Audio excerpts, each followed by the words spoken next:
Hello everyone, Molten here and welcome to this chess speedrun series where I'll be talking you through my thought process during each of my games, taking you all the way from beginner to Grandmaster level. And we'll do some deep analysis at the end of each of the videos as well, so stay tuned for those. And I'll try to keep things consistent throughout the speedrun. So for this very first speedrun, I'll be focusing more from the black side on the Pirc, Modern, and King's Indian type of repertoire where you fianchetto your pawn to g6. And as white, I'm going to go for 1e4, focusing on the Smith Morra Gambit and various gambits as white, such as the Evans Gambit and Scotch Gambit and so on. And otherwise trying to play some sensible chess. So stick around and I hope you enjoy this series. Let me know in the comments below what you found each of the games, and otherwise we will get started right away.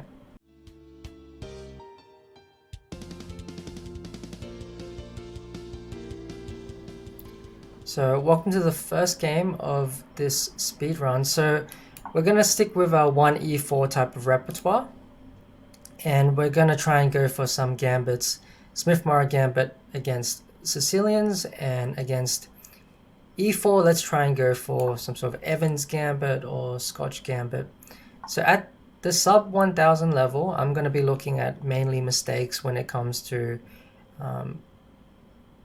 so just not defending against obvious threats. Also a lot of unprovoked mistakes and tactical blunders. These are usually what occurs at this type of level.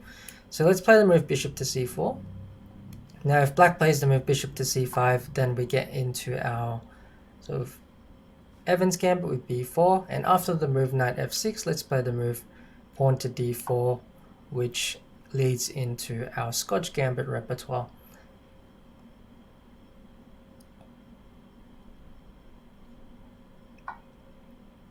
Okay, black captures, and in this position, white has a couple of different options. I mean, you can castle, but in our repertoire we learned pawn to e5, so let's stick with that.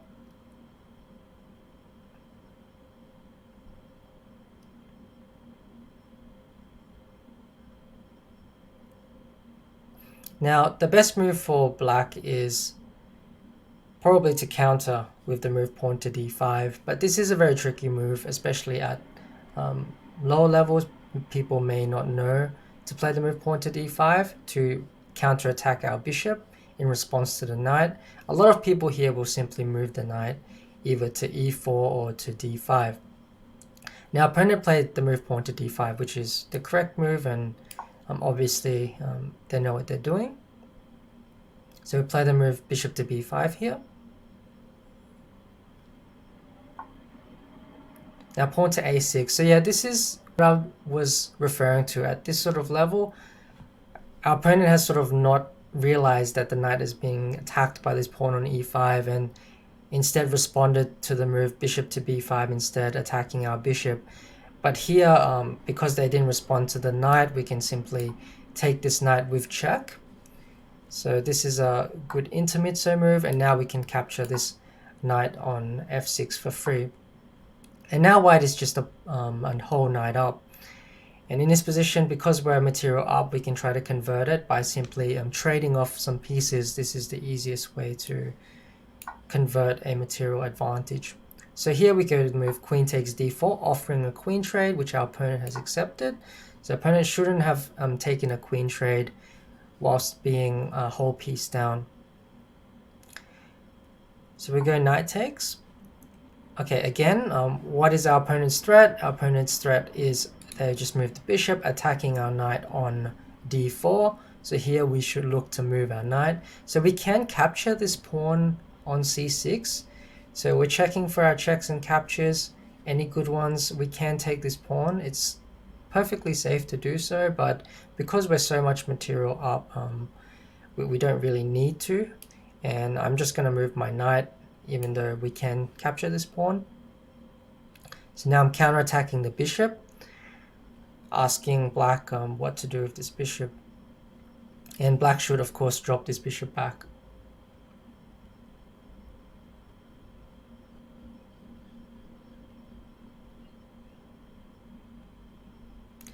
Okay, so bishop b6. I'm going to offer another trade with the move bishop to e3 here.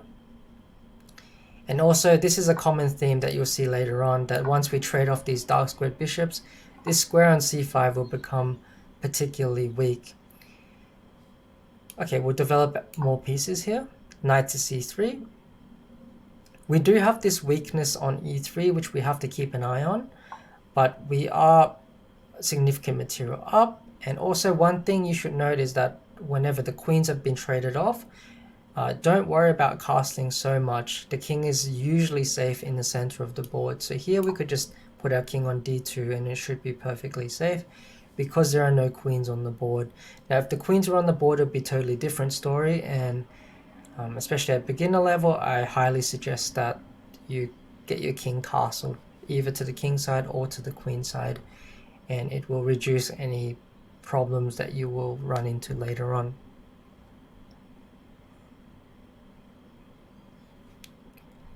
So bishop to f5. So there's no immediate attack with the bishop. The pawn is being defended. So I'm just going to move my rook attacking this bishop on f5. Now we just want to look to improve our pieces. So maybe I'll look to double rooks here on the f file.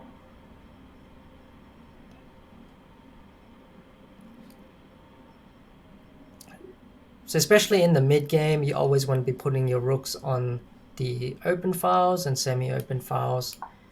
So here there's only really one semi-open file which we can access, and that is the F file. That's why we're putting our rooks onto the F file.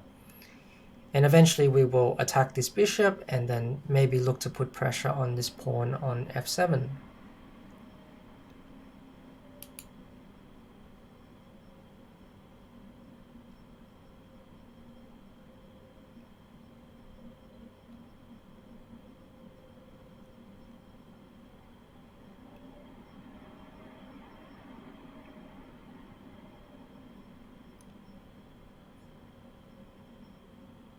Okay, rook to b8. So our opponent is also looking to put the rook on the open file, but at the moment it's already well blocked, so we continue with our plan with rook to f1. Okay, rook to e5. Now they're looking to double rooks onto this e file. At the moment our e pawn is not being attacked, so that's not really a problem, but we need to keep an eye on it. Okay, so we need to move some of our pieces, get them into the game. So I'm going to move this rook to f3. That way it's defending this e pawn. Now I also want to move my knight at some point, but the issue is if I move this knight, then the rook will swing across and then take this pawn on b2. So I might need to do something about this pawn on b2 before I can move this knight.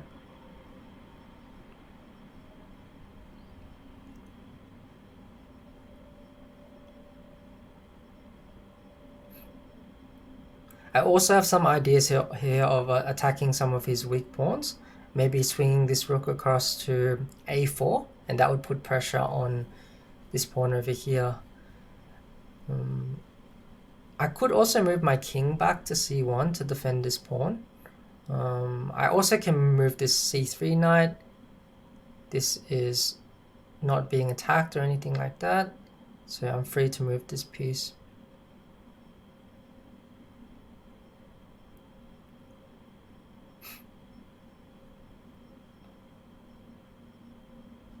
I could also just sacrifice this pawn on b2. That would also be another idea here. So I could play this move knight to c5.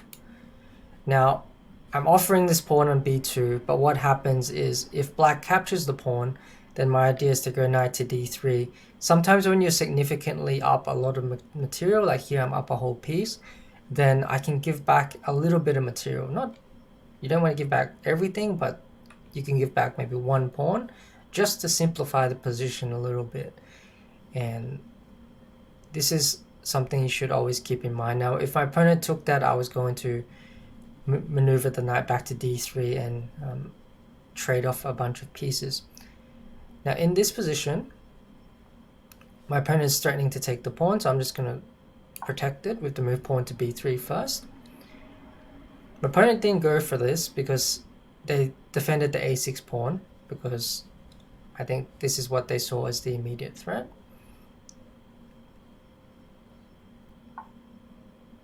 Okay, rook to b5. Okay, so this is again a sort of just oversight, tactical oversight, where you're putting a piece on a square which is guarded by another piece. So you really want to be checking, especially at this level, if the square you're putting your piece on is guarded or not, because a lot of the mistakes and a lot of the games that you'll lose are essentially unforced errors, where it's not your opponent who's really doing anything, it's just you're putting your pieces on squares or running into tactical mistakes.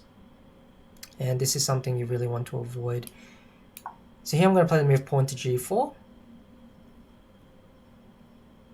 So I want to chase away this bishop from f5, so then we can x-ray this pawn on f7 and capture it later on, because we have these two rooks eyeing f7.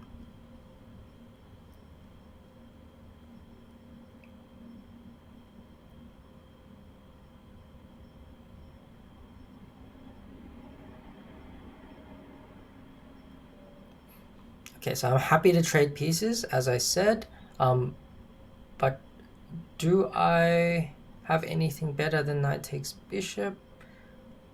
I maybe can try to trap the rook, but okay, let's keep things simple. Let's just trade off. We're up a whole rook. We don't need to complicate the position. So we're just going to take, and now let's just go check on the 7th rank. So the rook is very, very strong on the 7th rank. So now we can check again with the move rook to h3, and that would be a perfectly fine move. But one thing you can do is, instead of immediately checking your opponent to decide if whether that check is actually helpful or not, and instead try to think a little bit ahead and see, okay, the king has actually no squares to go to if I play the move pawn to h4, and maybe after h4 I can set up some sort of mating net around the black king. So instead of trying to go for some immediate check, maybe think ahead, try to set up some sort of mating net instead, which is what I'm trying to do here. So in this position I can play the move pawn to g5, and if the king goes to the h5 square, then I can take this pawn with check again, but after taking with check, the king will walk forward to g4. So again, instead of taking things with check right away, playing the obvious check, maybe you can look ahead, see if you have a better move. In this position, I can play this move rook to f4, and now I'm threatening rook takes h7. So a lot of the time, threatening something is a lot stronger than actually executing it with the immediate check, unless of course it is winning. But most of the time, yeah, you can just threaten to play the move. It is often a lot stronger. Here again, instead of capturing the pawn, I can play the move rook to h7, threatening to checkmate on h6, and there's essentially no moves now for black. The only move for black to get rid of this checkmating threat is to go rook takes pawn. Otherwise, rook takes h6 next will win the game.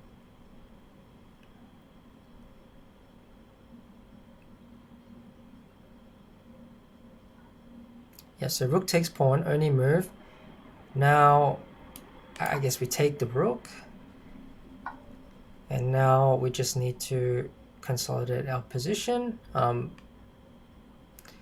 Let's just bring the king into the game. So the king is also a piece. Don't forget to use your king, especially in the endgame. And here we just need to put our rooks on some better squares. So let's bring our rook back here. So now we want to create a sort of ladder checkmate with the two rooks.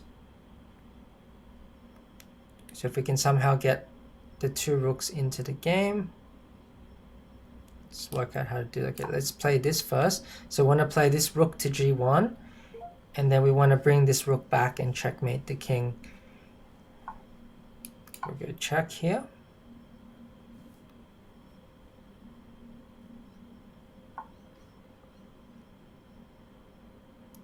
Okay, so now we just need to get the rook back here, and then we can give checkmate. So let's just take the pawn first. so we don't have to deal with that. So we'll recapture this pawn. Okay, black is not threatening anything at the moment, so we can bring our rook to f1, and now we have this very typical checkmate which you should remember, and that's to use your rooks or queens even to sort of step by step cut off each of the ranks. Okay, now after the move, okay, so now let's have a quick analysis of the game. So as I said, I'm looking for sort of tactical mistakes at this type of level. And the tactical mistake came in two parts, really. This was the first big tactical mistake for black when they played a6. After I played the move bishop to b5, you should realize that this knight was under attack, and then black should have moved this knight to e4 or to d7. After the move a6, we can simply exchange off and then capture that knight, and now white is just a whole piece up. So from here on out, we just want to exchange pieces. That's the simplest way to convert a material advantage. Hence, I traded queens in this position, and then we traded bishops. Now, in this position here with the move rook e8 being played, usually you want a castle, but as I mentioned, you don't always have to castle, especially if the queens have been traded off the board. The king can remain in the center. That's why I moved the king towards the center with king d2. Rooks always want to be on open files or semi-open files, hence we double the rooks on the f file. And again, here black made another tactical mistake by not double checking if the square was protected or not, allowing us to capture this rook for free on b5. We exchanged a few more pieces, and here, yeah, instead of playing the obvious checks in the position, try to check if there's anything better. See if you can sort of think ahead a little bit, try to threaten something instead, which is a lot more dangerous than perhaps playing the obvious check. And in this position, we're trying to create some sort of mating net, and that mating net eventually wins us the rook. And from then on out, it's just a simple ladder mate with the rooks. So I hope you enjoyed this game and learned a few things, especially if you're a beginner level. Thanks for watching, and I'll see you guys in the next game.